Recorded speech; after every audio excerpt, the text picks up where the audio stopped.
Ivyo bikorwa vyari vyateguwe n'urunani Mark bafadikanije na Fondation Pax, bikaba vyari bifise intumbero yo guhimiriza indongozi z'amashengero rukirisu ahurikiye muri Mark ku vyerekeye ingene boshika kumbona kazoza ku Burundi bwifashe mu mwaka wa 2040 n'igihugu giteye imbere mu mwaka wa 2060. Kubw'urongoye Pax Foundation ari nawe arongoye umugambwe CNDD-FDD Reveriyano Ndikuriyo ngo imbona kazoza zitangura umwana akiri muto, aboneraho akaryo ko guhamagarira abavyeyi gusubira ku mico n'imigenzo vya kera mu kurera abana babo. Imbono rero ni ikintu ciza cyane, ico gitwa dusaba umwe wese no muhira uyiha imbono, tuko twigisha abana kugira imbono bakiri kare, kuko icisha abana ni kutagira imbono.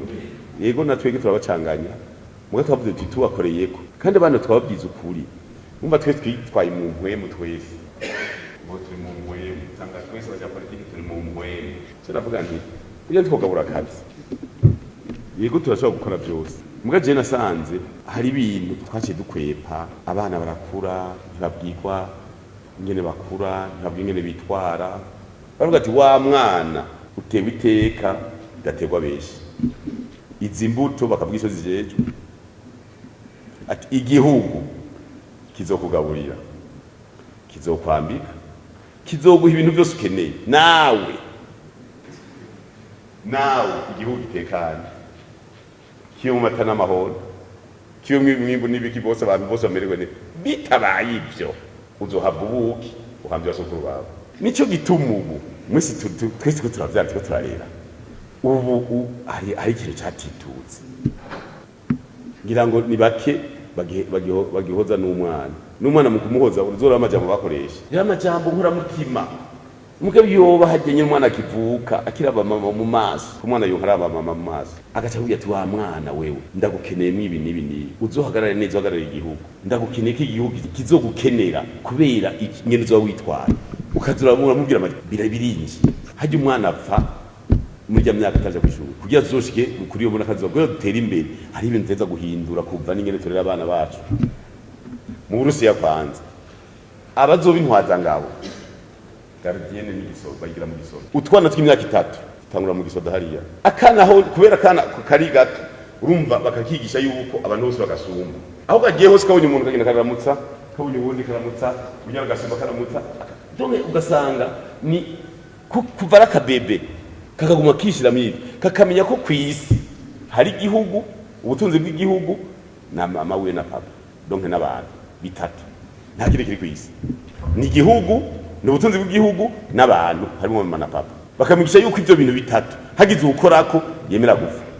Kugira dushikire neza iyo mbona kazoza, Aime Pascal Nduwimana arongoye Mark ahamagarira abakozi b'Imana kwijukira ibikorwa, kuko ngo n'ijambo ry'Imana rihimiriza gukora kanatsinda ngo kwizera kutagira ibikorwa kuba gupfuye. Nk'amashengero canke nk'abakristo kijanye no ukwiteza imbere, ukurima, korora biri muri Bibiliya, nizo nshingano zacu, kandi twebwe turashimikira kuri Bibiliya kuko Imana canke na Yesu bwiwe niwe yanavuze ati ntezagira ati ibi bikorwa vy'amaboko yanyu. Kandi rero turigira kuri Paulo nawe nyene yaravuze ati udakora wese ntakaje. Rero aya mashengero canke mu bakristo ko dusenga Imana, kandi na Bibiliya ivuga ngo ukwizera ngo ata bikorwa abari ngo ugupfuye. Rero twebwe turi no mu gikorwa ciza, kandi no mu muhamagaro wacu turi mu byo twebwe nyene abanyamashengero abakristo turategekwa ko twokora, kandi turi muri vision ya leta yo kwiteza imbere, kugwanya ubukene, kugwanya inzara,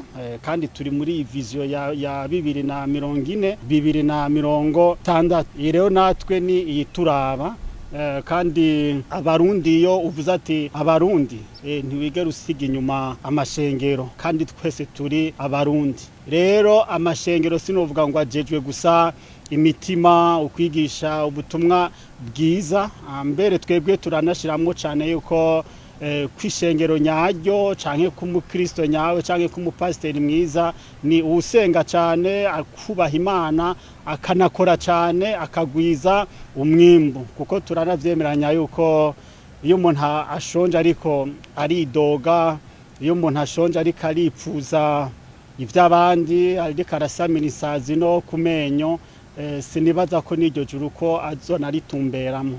mbere kuri MAC ngo bobo bihaye ihangiro ryo gushika mu mwaka wa 2030 bisigura ko mu myaka 6 bazoba baravye intambwe bashitseko nkuko bivugwa na Aime Pascal Nduwimana. Twebwe mbere muri MAC mu mashengero ari muri MAC muravye bano ba pastori bari muri MAC muri zino ntara zose, muravye abakenyezi, muravye ugwaruka, two mbere twarihaye imyaka 6 ni 2030 niyo twebwe twihaye. Twebwe urumva rero turi imbere gato ya leta. Twebwe rero twarashatse yuko muri imyaka 6 yuko abanyamashengero abakristo yuko ibijanye no kwiteza imbere, uburimyi, ubworozi, ukudandaza mu mahinguriro, ko twebwe twoba turi abambere mbere washaka atabukene, imirima myiza, amakoperative meza n'amahinguriro meza, ugutanga amakori neza, abana biga neza, bakavugwa neza, bagafungura neza, aya mabarabara meza. Kubwa nishimwe Tony Krista ukiri muto ari mu rwaruka ruhurikiye muri MAC ngo baritabiriye akamo k'umukuru w'igihugu kimbona kazoza y'ibihumbi 2040 n'ibihumbi 2060 baca biha umugambi wo kurwanya ubukene ngo kandi birashoboka. Twebwe nk'abajene bari mwishira hamwe MAC tumaze kumva iyo mbona kazoza iyo nyene icubahiro umukuru w'igihugu y'ibihumbi 2040 yuko ari igihugu kizoba cifashe n'ibihumbi 2060 akari igihugu kizoba giteye imbere. Twebwe ubwa mbere ho nk'abajene twabonye ko bishoboka, kuko ikintu ca mbere cyaduhaye inguvu. Twebwe twihaye ihangiro ryo kuva mu bukene, kandi ca twihangiro ryo kudasabiriza kugira dushobore gushika kuri iyo vision yanye n'icubahiro. Rero hamwe n'abandi bajene bose turi kumwe muri MAC, igituma navuze nti birashoboka nuko hariho ivyo twari dusanzwe dukora bijanye n'uburimyi, tukabona intambwe twari tumaze kugerako. Turavuga ati hamwe twokongereza umwete canke tukongereza ivyiyumviro n'ubwenge muri iki gisata c'uburimyi, turabona yuko iyo vision tuzoyishika katakibazo. Eka no ku rwego rw'abakenyezi bo muri MAC ngo ntibasigaye inyuma nk'uko vyemezwa na Esperance Kubwimana, ngo bageze ku rwego rwo guhingura umusururu bitiriye koperative yabo Ubudasa. Nkuko mwavyumvise turi mu makoperative twese Ubudasa. Abamama rero nabo nyene ntibasigaye inyuma mu gushira mu ngiro iyo mbona kazoza ya leta y'u Burundi, igihugu cifashe mu 2040 giteye imbere mu 2060. Mu bikorwa dukora dusanzwe dufise koperative Ubudasa shira mu ngiro igikorwa kijanye no guhingura umusururu. Rero mu byo dukora turategura ubuyi muzobusanga mu alimentation atandukanye bwitwa Ubudasa porridge. Nk'abakenyezi turitunganya tugashira hamwe uburyo nkuko babivuze, hama tukagura ivyo nyene bisabwa kugira ngo uwo musururu ushobore gutegurwa, nk'ibigori, ingano, amasaka, uburo hamwe n'ibindi. Rero novuga muri makaye ko turi ku kivira twe kugira ngo twiteze imbere mu minsi nkuko uturongo yaje kubivuga ko muri MAC twihaye imyaka 6 tuzobe twifashe, tuzobe duteye imbere uretse mu makoperative yacu kandi no mu miryango yacu nkuko yabivuze, tuzoshobore kugira amagara meza, abana bacu baje ku mashure. Novuga muri makaye ko turi ku kivi kugira ngo dushire mu ngira iyo mbona kazoza ya leta y'u Burundi gushika mu mwaka wa 2060 tuzobe turi igihugu giteye imbere. Aime Pascal Nduwimana akarangiza atera kamo abakozi b'Imana ko nimba bagomba gushikiriza ubutumwa abantu bakira neza bategerezwa kuba bafise ico bakora, akabatibagiye no gusaba leta ko yobatiza n'amatongo bakoreramwo kugira bayavyaze umusaruro. Kuko igituma twebwe twanakweza imbere gato nuko ivyo gukora twebwe turatera kama abanyamashengero, kandi mbere tumaze imyaka tubagendera tubatera kamo tunababwira tuti umukristo mwiza, umupastori mwiza ni ubwira abantu ubutumwa bwiza bwo kwihana, akanababwira kandi no kwiteza imbere. Kandi twebwe turanabwira abapastori tukavuga tuti ni wabugomba kuzovuga ubutumwa bwiza bwemewe, ubufise icyo ukora ujisha amahema, kuko ntiwovuga ubutumwa bwiza ushonje uca usaba ubo ubwiye n'ubutumwa bwiza, ibyo rero biranagufrena, biratuma hariho n'akamesaje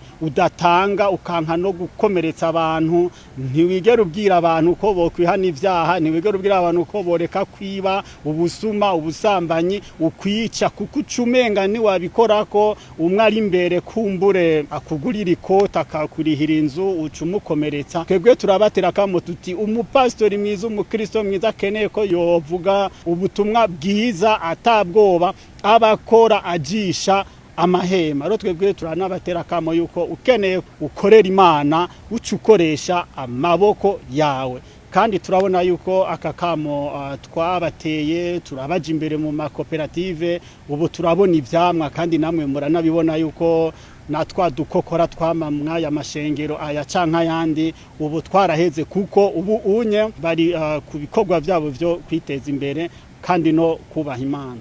Twasavye amatongo kuko make turi mu ntara zose mu makoperative yacu.